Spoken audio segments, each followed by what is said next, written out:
Hey coders, today I bring you a practical video from Alice. In the last few days I've been looking for a platform that allows me to use multiple intelligent models, mainly because I'm making comparisons and I'm trying to see which model is better for each thing. Well, I've been spending between multiple plans of various models because you know that when you go over a limit, they start charging you. Well, in that search for platforms I came across Abacus, which is a website that already allows you to use multiple intelligent models and even allows you to unify them into a single one. In other words, instead of paying for multiple models from multiple platforms, you simply pay for a single plan of $10 per month and you already have access to all these platforms where you can generate images, have chats, have the ability to run agents, you can even generate Word-style documents, PPTs or PDFs, and you can even convert voice to text and many other features that many models offer. In fact, the great thing about the platform is not only that it gives you a chat, but that it can also be integrated with external services. For example, with Google Drive if you wanted to read your documents or, using your photos, create a portfolio for you, for example,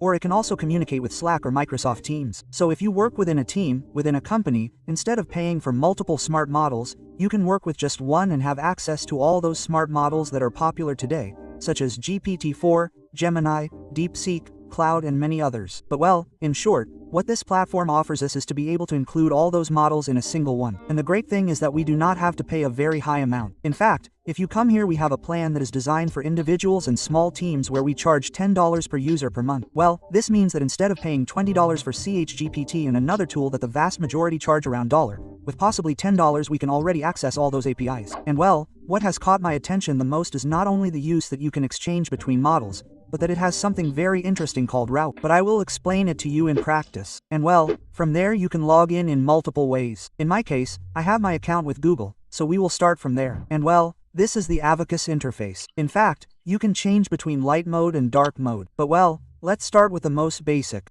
When we enter here, we will see a typical chat in the same style as GPT chat, only that up here you will see that we have a kind of root option, which we call asking an AI something and the AI will delegate it to another intelligent model. For example, if we generate an image, perhaps GPT-4 is much better for that task. If we are going to analyze code, perhaps Cloud is much better for that task. Or if we want to generate a very long document, using Gemini is perhaps more practical because it gives us the possibility of adding more context. So, depending on the task we are going to need, what router LM does is use one model or another. In fact, there are many. There is Quién, Perplexity, Ceilen and many others. So, let's try it out. Well, here we already have some examples. So, let's suppose that I want to generate an image. I click here on this example that says draw a dragon. Of course, we can also use Spanish here. I'm simply showing you the option. And as you can see here, it has already generated the image and, well, of course, I can download it and so on. But hey, if we also go back to the chat we can also generate code. For example, here it tells me to generate a landing page, but we are going to do something a little more interesting and that is to create a page that has JavaScript functionality. And in fact, we are going to do it this way. I tell it, create a raw project using read, for example. Okay, here they've switched back to GPT-4, and what it does here is create a plan. It even gives us some questions if we want to answer them, but here it starts generating the code. And well, this is in the same style as the GPT chat. You could keep asking questions, changing the code, and so on. So, it's pretty simple. And well, you can copy the code and paste it, but if we go to the chat, it also gives us another example where we can have a playground. For example, here it tells me to create a playground D and we're going to tell it to do a raw using React, for example. And well, what it's going to do here is not only give us a visualization of the code, but it's also placing it in a preview. And here we're going to have access to an editor where we can copy the code again, but we also have a preview of the code execution. And if you think about it, this is very similar to other platforms that I've shown you before that generate code from the cloud. But remember that we're also in a chat similar to the GPT chat. So, we already have a similar experience to what two different platforms offer. So, this works, of course. So, if I click on delete, it is deleted. Or if I come to the code and want to rewrite something, I simply tell it, I want the create to be a modal. Or if I want to rewrite it, I can also tell it, I want the form to be a modal. And well, here it starts to rewrite everything and once I have the preview, I click on add new and voila, there I have the modal again. And well, we are not on another platform. We are still within the same chat, only that we are within another, let's say visualization which would be the playground. But well, let's go back to the preview. Let's close here and go back to Abacus again. And just like what we get access to in many other models, we also have the tip of research, which is the deep search or deep research, which can practically browse the internet, make longer summaries. So, for example, in this case I'm going to do a very simple example. So, here, for example, I tell him, I want you to research developer salaries and the current market in 2025.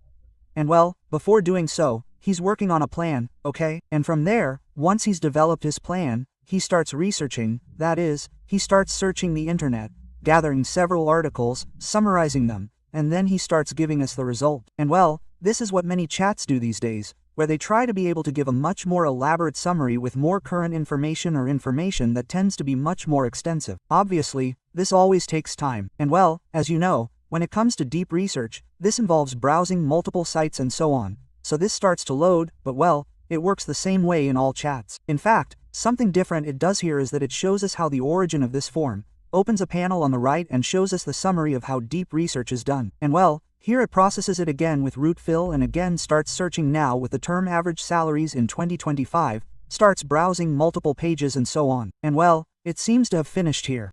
It took 2 minutes, which in my opinion is also quite fast. It didn't take long. And well, here we have an extensive investigation of all this type of research that I have found on so many pages, in the origins, and well, here it gives us a conclusion and so on. So, this is quite useful, and remember that here I have basically done nothing more than open a new tab and have this other feature. And well, actually with many more, because here if we go further you can see that we also have the facility to generate documents, images, to be able to synchronize, for example, a video with voice, to be able to generate videos, to be able to convert from text to voice and so on. Okay, so here you can see that there are many other features, or you could even do URL scraping. Before we try it out, let's do an example with one of these so you can get an idea. For example, I want to generate a document, but in this case, I want to generate a PowerPoint document. In fact, it also gives you that example at the beginning. When you come here, it tells you, maybe you want to generate a PowerPoint. Okay, let's give it that option, and here I'm going to tell it to create a presentation of development environments for web projects. Let's say I want to explain to some developers how to work on a project,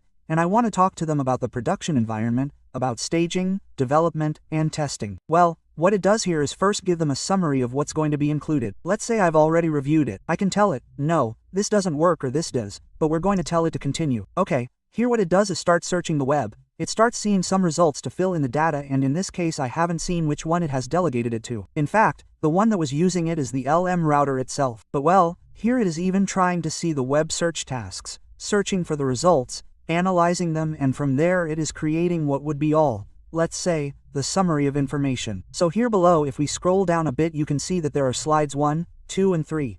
Although this is not the PPT, this is just the planning. And well, here if we scroll down we will see that it has all the slides that it plans to create. So we are going to tell it yes, continue. Okay, I can also tell it to generate the template, things like that. But well, the next thing it gives me with this model is that since I already have the topics, it tells me, okay, what type of template do you want to create? Maybe you want a modern one or a basic one. In that case we are going to give it a professional one. We are going to hit send. And with this, the presentation begins to be generated. Well, at the moment it has not routed another model. Apparently router ln itself is doing it because you know that when it is routed here, router ln appears and an arrow points to which model it uses, but in this case it is not doing it. Now, another feature while the presentation is being generated is that let's suppose you want to share this information with another member of your team who also has an Abacus account. Well, you can go here where it says share, and here you can copy a link and invite another member of your work team or your company so that they can interact within this chat. The other thing is also being able to export it. Perhaps you want to download it in PDF or Word format. Well, you can also export the chat. And well, after a few seconds, as you can see, the presentation has already been generated, and well, it doesn't look bad at all. In fact, you can see that it has images, icons, you can even download it. And well, with this you can get an idea of everything that has been created. Some have animations, and well, here you could later edit it again or ask it to modify the planning again and generate it again. And well, we can also download the PPTX or PDF file, so we could reuse it later. Or here you also have some commands like F for full screen size, and even if you press escape within the viewer you can see that you also have like a map to navigate through the PowerPoint. So it's pretty good. But well, apart from all this, which I recommend that you try depending on what you need, what has caught my attention the most is this one from Bant, which for those who have not tried an intelligent agent before, I will give you a summary. If you have tried a chat with any of the intelligent models that I have shown you today, that is simply given to you as a response. What intelligent agents do is use these models, but to perform real actions. For example, you can tell them, navigate the web page of such and such, download this file for me, or get this form for me, or create this task, or create this program. Well, unlike what we've seen so far, Debian takes it a step further and is actually a program that interacts with the system. For example, let's ask it for something very simple. Let's tell it to create a CRUD node application with read and a DB database that allows you to save projects. So, in this case, what we're using is no longer the LM router, but rather. So, since I haven't simply asked it for a piece of code or anything like that, the first thing it does is try to develop a kind of plan. It asks me for more information about what specific information I want to save. We can answer it step by step. For example, in the first one, I'm going to tell it, well, here I've quickly answered what it asked me. In this case, it tells me what specific information you want. I've told it, well, put in some data that you want. It tells me what functionality you want. Search and filters. I tell him, categorization and search to have categories and searches, that is, to be able to have a search engine there. Do you want some type of authentication? At the moment I tell him, no, simply so that he doesn't fail me with the token issue, and you already know that issue to be able to show you the demo, but obviously he can do it too. And the other thing is that he tells me where he's going to download the database, because you know that a database has to be installed. It's not just like a typical front-end CRW where it only has forms and so on, but it has to be installed. So, here he tells me, you can use a database integrated and hosted directly on Invid. And this is something different because if you think about it, you have to install it somewhere. And right here on the right side, I don't know if you see this little icon, but there's like a kind of computer icon. And if we click, what we have here, access, is not an image. In fact, what you are seeing is actually a workspace. It is a machine. It is a virtual environment where you even have a browser and some ways to run some programs there. For example, I click on the browser and this browser is not an image of this, it really is a browser. So, for example, I look for my fastweb.com page. Here it goes a little slow, obviously, because it is virtualized. But basically what it does here is that I can run programs and this intelligent agent runs within this isolated environment and starts doing things. In fact, here in this case I am asking it for a program. So, it will probably have to execute commands, it will have to install programs, it will have to install libraries. Well, it will do all that in this sandbox, in this workspace or in other ways on this isolated machine. The interesting thing is that in each step it gives us ideas of what it is putting together. For example, here I've created the Prisma schema. I've executed this command and look, it's not just showing the code and that's it, but it actually executes the commands inside the machine, inside the host machine that you just saw. It even starts to navigate inside there. It starts to install the packages. You know, for those who have developed, these commands need to be installed on a host machine and well, then it starts to create some files that at the moment it seems it hasn't filled with code yet, but well, it's still creating it. Obviously this is not a small project. It's not something as simple as running and showing you an interface.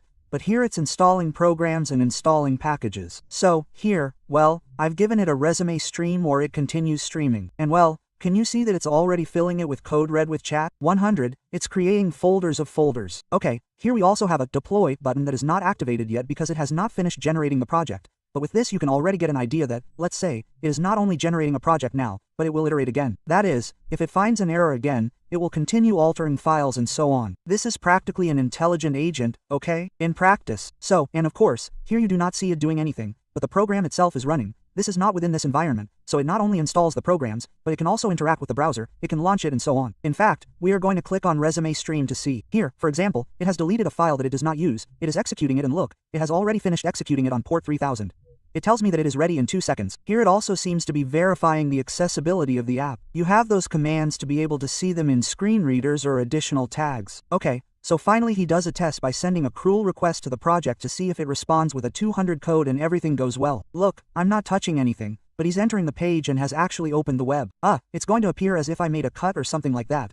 But in reality he's already done everything quite quickly. I mean, as I've been folding this I've been generating it. And well, you can see that here is a web page that says project management. And the most interesting thing is that we're probably going to be able to extend it. Let's go to new projects. Let's fill it in for now. Let's select data randomly, right? My idea here is that you can see how it works. Well, here it tells me R when creating. Let's fill in all the fields. Obviously, it depends on what's behind the code. Here, to review it, he obviously needs to know a bit about code, but well, you can see that I didn't have to do anything more than ask for it. I click create and well, now it's done and you can see that it's saved.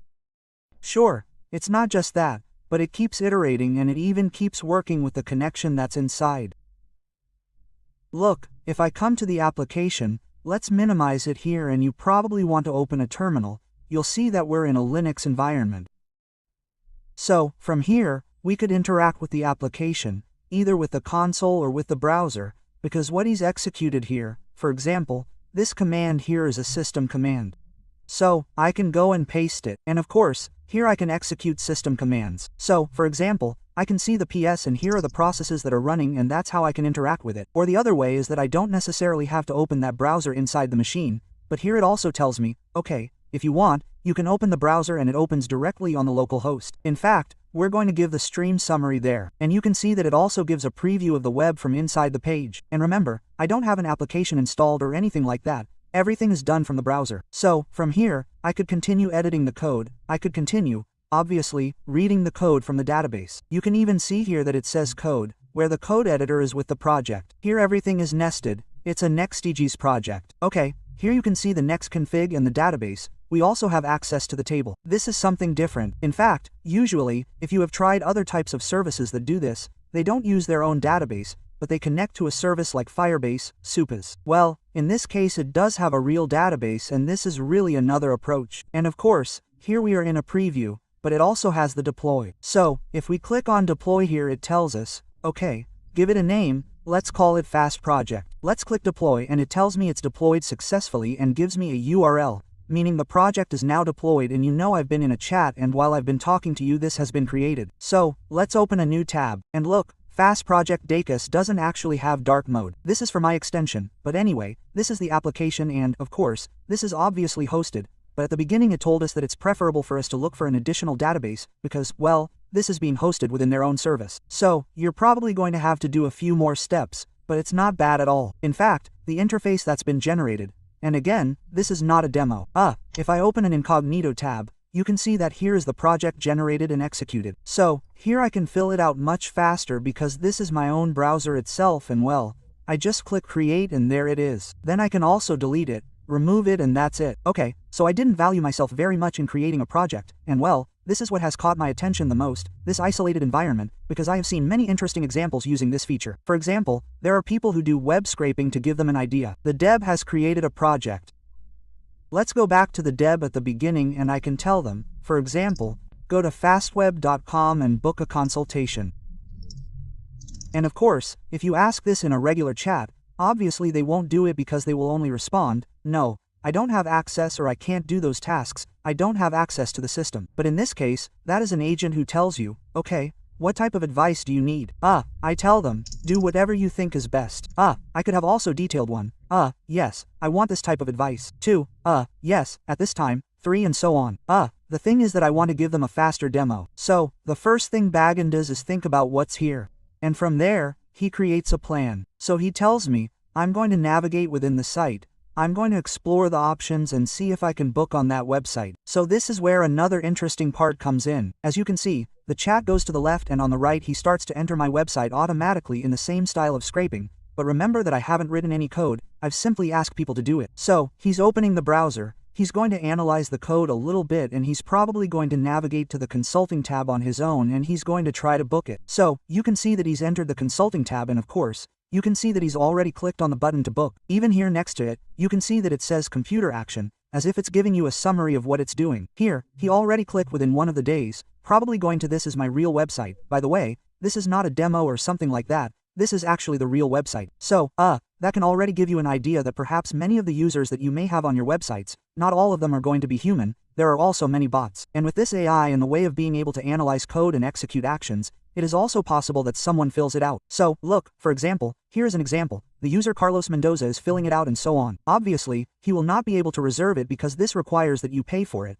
So the bot will not have money, but anyone could automate the filling out of data and tell it, when the payment is due, enter this information. I do not recommend doing that, honestly, but you could tell it when the payment is due, stop there and let me know. Then, you can let them know that, okay, that step has arrived and you finish it. Something like that. So, in short, this seems very interesting to me, not only because the chat allows you to respond to questions and generate images, which many people do, but also because the isolated environment gives this platform an extra edge, because now you can do practically whatever you want. And this workspace is very good, because if you want to test it, you can ask whoever is working on it to upload it to GitHub.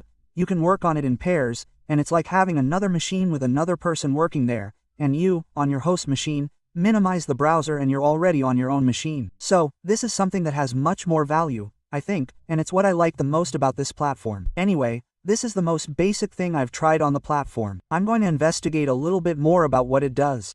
But if you're really interested, I recommend that you try it for yourself. The first one. And look there, he's still filling it out. Well, let's stop because when he actually starts filling out the form, he won't be able to pay for it. I mean, he doesn't have the possibility to do so. but I invite you to try it out for yourselves. Anyway, that's all for today's video. If you like, you can try the platform out for yourselves. I'll leave the link in the description so you can get to the exact site. And if you have any questions or ideas about what you could try with this type of platform, you can also write to me and I'll try to do it in a new video. That's all for today's video. If you have any questions, you can leave them in the comments or in the description. I'll leave a link so you can join the Discord community where you'll find other developers. Or if the link is down, you can go to